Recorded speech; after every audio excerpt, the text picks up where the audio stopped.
Coucou, bien-aimé, bienvenue aux confidences de Trudy. Bon, avant de continuer, n'oubliez pas de vous abonner et de liker.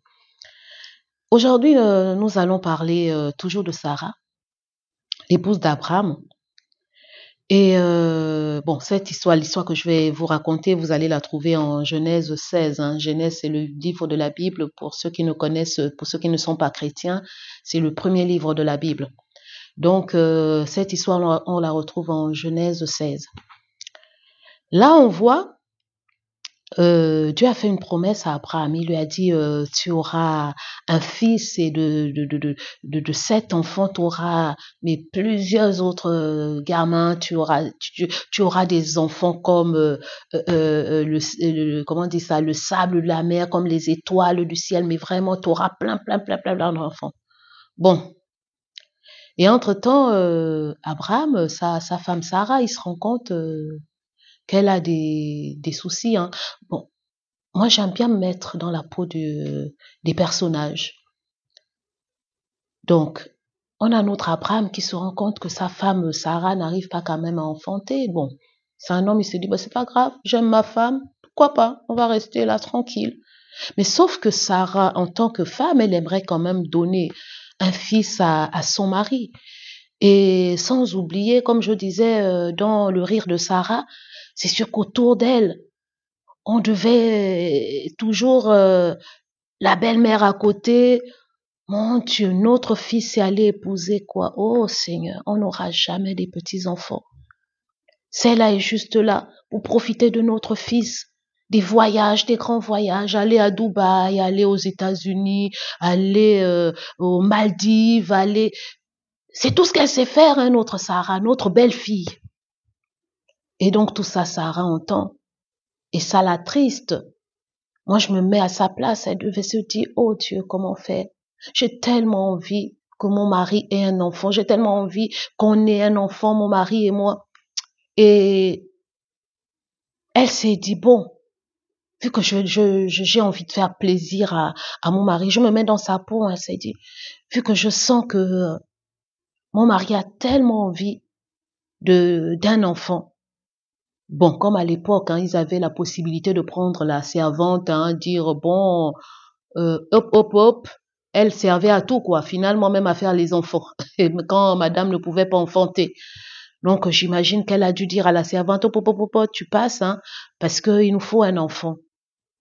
Mais pour une femme, c'est quand même difficile, parce que c'est vrai que quand on lit l'histoire, on a l'impression que c'est facile de dire à son mari, prends ma servante, fais un enfant. C'est quand même une femme qui aime son mari, donc ça a été quand même quelque chose de difficile. Ça a été quand même quelque chose de dur de pouvoir donner son mari à sa servante, tout en sachant que la servante après ne va plus te respecter. La preuve, quand on regarde la suite, la servante ne la respecte plus. Et d'ailleurs, on rencontre plein d'histoires comme ça où la servante sort avec le mari de la patronne et elle regarde de haut la patronne. Donc, je pense que c'est un risque aussi que Sarah prenait. Elle se disait, bon, tellement je vais faire plaisir à mon mari, pourquoi pas? Et elle le fait. Et voilà, parce qu'elle voulait tellement avoir un enfant, elle voulait tellement aider Dieu. Et ça, souvent, ça nous arrive. Dieu nous fait souvent des promesses. Je vais revenir vers nous, les sœurs. Et surtout le problème qui fait que, oh, les sœurs sont obligées de se détourner de la voie de Dieu. Et beaucoup même ont tenté d'aider Dieu. C'est le mariage. Les sœurs, quand Dieu nous a promis ou quand Dieu t'a dit tu vas te marier, sœur, pardon, n'aide pas Dieu. Nous tous, on a cette tendance de vouloir aider Dieu. Quand il nous a promis, quand il nous a donné une parole et on se rend compte que la parole tarde, on a tendance à vouloir aider Dieu. Et on s'est retrouvé avec des sœurs qui sont parfois allées prêcher l'évangile aux païens et, soi-disant, monsieur est converti, elle l'amène à l'église, elle se marie. Et catastrophe. On s'est retrouvé avec des sœurs qui sont allées même vers des païens, des hommes qui ne connaissent pas le Seigneur. Elles se sont retrouvées à aller chercher ces hommes-là, à aller se marier avec des hommes qui ne sont pas chrétiens. Tout ça, pourquoi? Parce que Dieu m'a dit que je vais me marier et je vais aider Dieu à accomplir sa promesse, c'est-à-dire le mariage. Et sans oublier celles qui sont en Occident, certaines prennent même des billets d'avion, elles vont en Afrique chercher des maris, épouser des hommes qui ne sont même pas les leurs. Pourquoi? Parce qu'elles veulent aider Dieu. Soit disant, Dieu m'a dit que je vais me marier. Donc moi, puisque Dieu n'a pas la capacité de m'amener mon mari, je vais aller chercher mon mari. On a souvent cette tendance à vouloir aider Dieu quand il nous a parlé. Quand il nous a fait la promesse, il ne nous a pas dit, quand il nous a parlé, quand il nous a donné une promesse, il ne nous a pas dit que la promesse allait s'accomplir tout de suite. Il ne nous a pas donné le temps. Il ne nous a pas donné l'heure. Il ne nous a pas donné l'année. Il a juste dit, je vais faire ça. Mais malheureusement, nous tous, nous avons cette tendance à vouloir aider Dieu à accomplir ses promesses, au point où on se retrouve dans des histoires louches, des histoires à dormir debout. Parfois, quand on écoute certaines histoires, mais tu te dis, waouh, tout ça c'est parce que tu as voulu aider Dieu. Et on se retrouve dans des histoires qui n'ont ni tête ni queue, parce qu'on veut aider Dieu. Et c'est le cas de notre Sarah. Voici Sarah qui va donner à Agar, sa servante. Tellement elle a voulu aider Dieu dans l'accomplissement de la promesse qu'il a faite à Abraham. Sœur, tu es qui? Tu crois que quand Dieu a promis là, il ne sait pas comment mettre en place les choses? Tu crois qu'il ne sait pas comment mettre les choses en place pour que cette promesse s'accomplisse? Frère, est-ce que tu crois que Dieu ne sait pas mettre des situations en place pour te donner ton épouse, pour te donner un boulot, au point où tu es obligé d'aller te compromettre pour avoir un boulot? Combien de personnes à qui Dieu a dit, je te donnerai le boulot? Et ils vont dans des trucs louches, ils sont obligés d'aller faire des choses bizarres pour avoir le boulot, soi-disant c'est Dieu qui m'a donné. Quand il est en plein, oh oui, c'est Dieu qui m'a donné. Non, frère, tu allais faire des trucs louches pour avoir ce boulot. Et quand la catastrophe arrive, c'est là où on se rend compte que non, non, non, non, non. Finalement, il a voulu aider Dieu à l'accomplissement de la promesse. Frères et sœurs, nous ne pouvons pas aider Dieu à accomplir ses promesses. Quand Dieu a dit, il le fait. Il n'a pas besoin de notre aide. Et quand la catastrophe arrive, regardez ce qui se passe avec Sarah et Agar. Ben, c'est normal, Agar aussi, elle croyait qu'elle était arrivée, vu que madame avait fait l'enfant. Ouais, la patronne ne peut pas faire l'enfant. Moi, je vais prendre sa place. Parce que, oui, moi, j'ai donné un enfant. J'ai donné un enfant à Abraham. J'ai donné un enfant à Abraham. T'es qui, Sarah? J'ai donné un enfant à Abraham.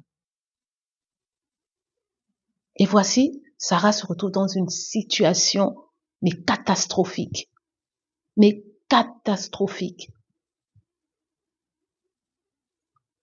Frères et sœurs, quand Dieu nous promet des choses, nous ne sommes pas là pour aider Dieu. Nous ne sommes pas là pour aider Dieu. Dieu n'a pas besoin de notre aide. Il ne nous a jamais dit, viens m'aider à accomplir cette promesse. Non, attendons.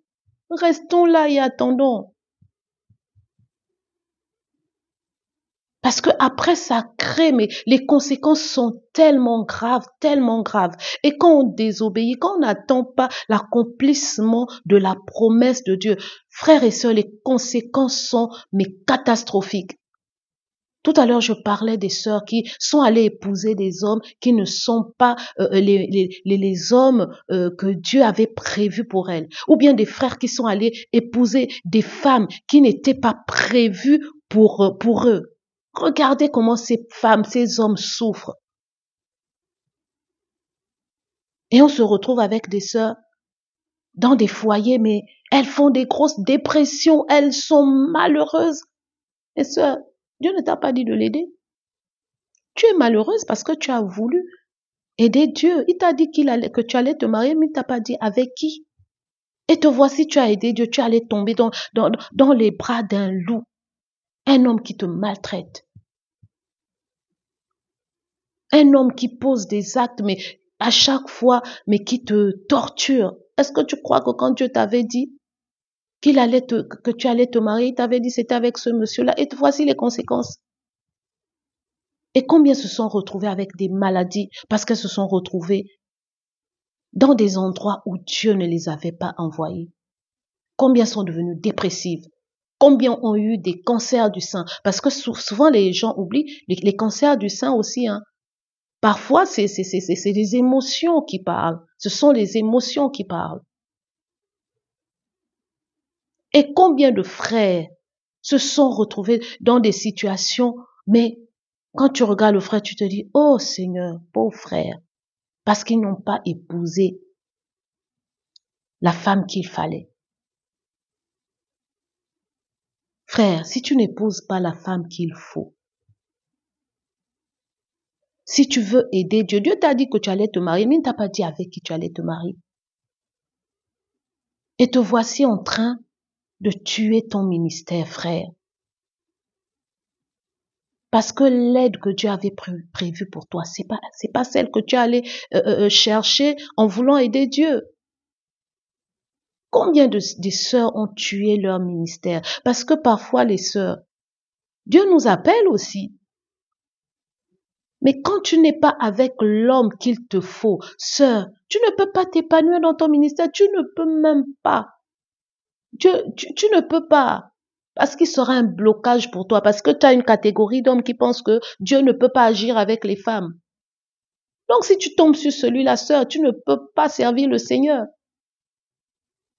Tu ne peux pas servir le Seigneur parce qu'il te dira, oh Dieu a dit que les femmes ne doivent pas prêcher, les femmes ne doivent pas ci, les femmes ne doivent pas ça. Et te voici en train de tuer ton ministère parce que tu n'as pas épousé l'homme qu'il fallait.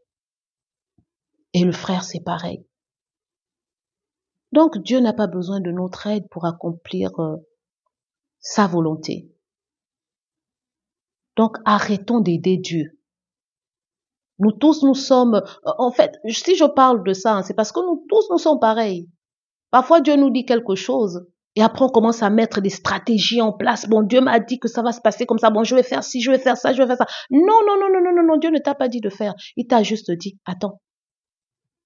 Et au moment où les choses doivent se passer, devront se passer, il te dira, à ce moment-là, lève-toi, fais ci, fais ça, va à gauche, va à droite. Là aussi, hein, il faut prier. Hein. Je reviens toujours à la prière. Parce que c'est vrai, qui ne peut nous dire les choses finalement qu'en priant. Que quand on est dans sa présence, je veux dire, il ne peut nous dire les choses que dans sa présence. Donc, frères et sœurs, n'aidons pas Dieu. Attendons que Dieu nous dise ce qu'il faudrait que l'on fasse. Et à partir de ce moment, on fait comme il a dit. Sarah voulait aider Dieu. Voici, on a eu Ismaël et voyons ce qu'Ismaël a donné aujourd'hui. Donc voilà. Attendons, prions, soyons patients. La patience aussi, c'est un fruit de l'esprit. Et aujourd'hui, on veut que les choses aillent vite, vite, s'accomplissent rapidement. On n'est plus patient. Soyons patients. Attendons le temps de Dieu, la saison de Dieu. Dieu a son temps, Dieu a ses saisons. Attendons la saison et le temps de Dieu. Donc, ne tentons même pas d'aider Dieu parce que si on cherche à l'aider, on va se retrouver dans des situations catastrophiques. Et c'est le cas de Sarah qui a voulu aider Dieu en donnant sa servante Agar pour faire un enfant à son mari. Voilà. Bon, aujourd'hui, on a les conséquences de l'acte de Sarah. Hein. Donc, frères et sœurs, quand Dieu nous dit, on attend et on attend dans la prière. Ne cherchons pas des stratégies afin d'aider Dieu. Dieu n'a pas besoin de nous. pour mettre les choses en place. Il a juste besoin qu'on obéisse, hein. Oui, il a besoin qu'on obéisse. Quand il dit, quand son temps arrive, maintenant il va te dire, fais. Tu te lèves et tu vas, tu fais. Donc, c'est pas nous qui allons accomplir les choses que Dieu a prévu d'accomplir. Donc, frères et sœurs, soyons sages. Attendons, soyons patients. Patients, soyons patients et attendons le temps de Dieu. Que Dieu vous bénisse. N'oubliez pas de liker et de vous abonner. Que Dieu vous bénisse. Amen.